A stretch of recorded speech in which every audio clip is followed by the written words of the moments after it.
Hi అండి, అందరూ ఎలా ఉన్నారు? Welcome to జ్యోతిస్ kitchen. ఈరోజు మనం చేసుకోబోయే వంట పెసరపప్పు అండి, నల్ల పెసలతోటి. ఇవి ఎండలకి ఎంతో బాగుంటుంది, మంచిగా ఉంటుంది ఒంటికి. మనిషిలో వేడి కూడా తగ్గించిద్దండి ఈ పప్పు. చాలామందికి తెలియదు ఈ పప్పు వండుతారని, కనుక మనం ఈరోజు ఈ పప్పు ఎలా చేసుకోవాలో చూద్దాం. ఏమేమి కావాలో చెప్తాను వినండి. పెసలు మీకు సరిపోయినని తీసుకోండి, 1 కప్పు అయినా 2 కప్పులైనా. అలాగే కొంచెం చింతపండు, ఒక 5 వెల్లుల్లి రెబ్బలు, 1 ఉల్లిపాయ, 2 టమాటాలు, ఒక 8 పచ్చిమిరపకాయలు తీసుకున్నానండి. ఇవి కారం ఉంటాయి, కారం కాయలే తీసుకోండి, బాగుంటుంది పెసరపప్పుకి. అలాగే ఆయిల్, పసుపు, కళ్ళుప్పు, కారం. ఇవి వేపిన పెసలేనండి, లైట్గా వేపాను నేను. ఇప్పుడు శుభ్రంగా కడుక్కొని వద్దాం. శుభ్రంగా కడిగి తీసుకొచ్చానండి. మనం స్టవ్ వెలిగించుకుందాం. వెలిగించుకొని గిన్నె పెట్టేసుకుందాం. నేను పెట్టేసానండి, బాగా ఉడికినాయి. ఇంకొంచెం ఉడికినాక మనం అవి వేసుకుందాం, పచ్చిమిరపకాయ, టమాటా. ఇలా సిమ్లో పెట్టి వండుకుంటే తొందరగా ఉడికిద్ది. ఒక 2 నిమిషాలు ఆగుదాం.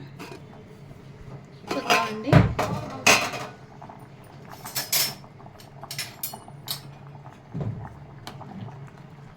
మనకి ఇప్పుడు ఎలా ఉన్నప్పుడు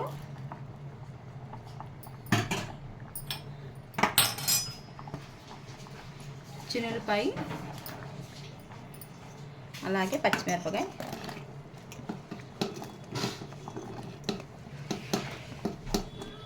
ఇవి ఎండాకాలం చాలా మంచిదండి, ఒంట్లో వేడి కూడా తగ్గిస్తుంది ఈ పప్పు. మనకు మజ్జిగ ఎంత సలవ జాతి అంత ఇచ్చిద్దండి. అలాగే ఉల్లిపాయ కూడా వేసేసుకుందాం. వారంలో 2 సార్లు చేసుకోవచ్చండి చక్కగా. అవి ఉడకనిద్దామండి. ఒక 5 నిమిషాలు ఉడకనిచ్చామంటే అవి కూడా ఉడికిపోతాయి.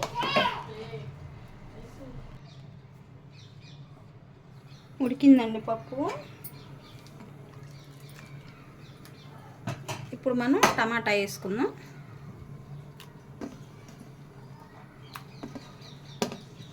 మీకు కొంచెం పలుసుగా కావాలంటే కసి నీళ్ళు వేసుకోండి, అవసరం లేదనుకుంటే అలాగే సరిపోయిద్ది.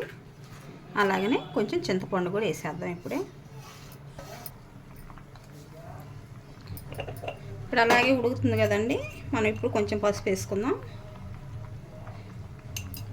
ఈ పప్పు ఏంటంటే ఇలా విడిగానే డేషాలోనే వండుకోవాలండి. కుక్కర్లో వేసుకుంటే జిగురు వచ్చింది పప్పు. అలా కాకుండా ఇలాగే వండుకోండి, బాగుంటుంది. అలాగే కూరకు సరిపోయిన కళ్ళుప్పు. ఇప్పుడు ఇవి బాగా ఉడికినాక లాస్ట్లో కొంచెం మనం కారం వేసుకుందామండి. ఇంకెంతోసేపు పట్టదులే, మనకి టమాటా మగ్గటమే లేటు, అంతే ఉడికిపోయినాయి కదా అన్నీ. ఇప్పుడు సిమ్లో పెట్టి ఒక 2 నిమిషాలు మగ్గనిద్దామండి టమాటా. చూద్దామండి, టమాటా కూడా మగ్గిపోయింది కదా మనకి. ఇప్పుడు కొంచెం కారం వేసుకుందాం అండి. మనం పచ్చిమిరపకాయ ఎక్కువ వేసుకున్నాం కదా, కారం చాలా తక్కువ పట్టిద్ది, సరిపోయిద్దండి. పెద్ద స్పూన్ అయితే 1 స్పూనే పట్టింది, అది చిన్న స్పూన్ కాబట్టి 1 స్పూన్ వేసాను. అలాగని ఇప్పుడు తాలింపు అవసరం లేదనుకుంటే కొంచెం ఆయిల్ వేసుకోండి, ఒక 2 స్పూన్ల ఆయిల్ వేసుకోండి. ఇది ఒక 5 నిమిషాలు ఇలా ఉడకాలండి.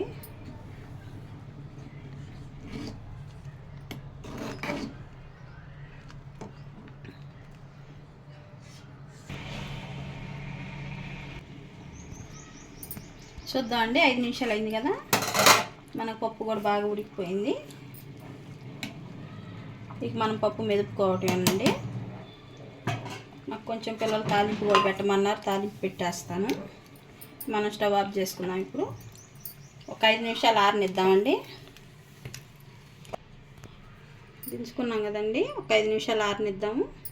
ఇలా మూత తీసి పెట్టుకుంటే తొందరగా ఆరిద్ది, మనం తర్వాత మెదుపుకుందాం. పప్పు లైట్గా ఆరిందండి. మనం ఈ లోపు అలా ఉంచుకుంటే మనకు కాలిద్ది అనుకుంటే ఇలా మనకి జల్లెడ ఉంటుంది కదా, జల్లెడతోటి వేసుకుంటే మన చెయ్యి కాలతో కొత్తగా చేసుకునే వాళ్ళకి కూడా సులువుగా ఉంటుందండి. మనం పప్పు మెదుపుకోవటానికి చాలా ఈజీగా ఉంటుంది. నీళ్ళన్నీ తీసాం కదండి, మనం ఈ పప్పు మెదుపుకుందాం.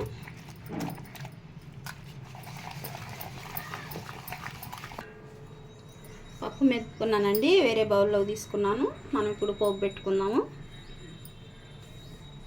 స్టవ్ వెలిగించుకొని ముందే వేసి ఉంచానండి. 1 స్పూను పోపు దినుసులు, అలాగే ఒక ఎండుమిరపకాయ, ఒక 2 స్పూన్ల ఆయిల్ అండి. మనం పప్పులో వేసుకున్నాం కదా ఇందాక, ఎక్కువ పట్టదు.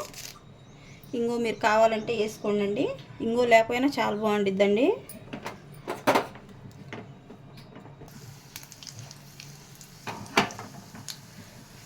వేగినాయండి. మనం ఇప్పుడు స్టవ్ ఆఫ్ చేసుకొని కరివేపాకు వేసుకుందాం. 2-3 సార్లు ఇలాగే వేస్తే మా అమ్మాయి మీద పడిందండి వీడియో చేస్తుంటే. స్టవ్ ఆఫ్ చేసుకున్నామండి, కరివేపాకు వేసుకుందామండి. తాలింపు వేసుకున్నాం కదండి, మనం పప్పు మీద పోసేసుకున్నాం.